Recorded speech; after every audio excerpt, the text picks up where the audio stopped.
కృష్ణానది మీద తెలంగాణ ప్రభుత్వం నిర్మిస్తున్నటువంటి పాలమూరు రంగారెడ్డి ఎత్తిపోతల పథకం కానీ, కృష్ణానది మీద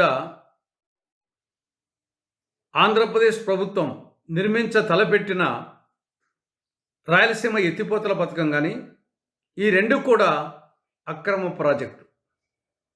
అది అక్రమ ప్రాజెక్టే, ఇది అక్రమ ప్రాజెక్టే.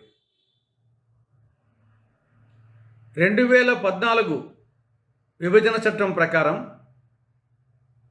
సెక్షన్ 84, సెక్షన్ 85 ప్రకారం అటు తెలంగాణలో కానీ ఆంధ్రప్రదేశ్లో కానీ కృష్ణానది మీద కొత్త ప్రాజెక్టు నిర్మించాలంటే ముందు Central Water Commission appraisal recommendation కావాలి.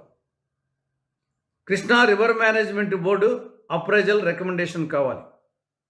దాని తర్వాత అపెక్స్ కౌన్సిల్ అనుమతి కావాలి, అప్రూవల్ కావాలి. ఈ మూడు లేవు.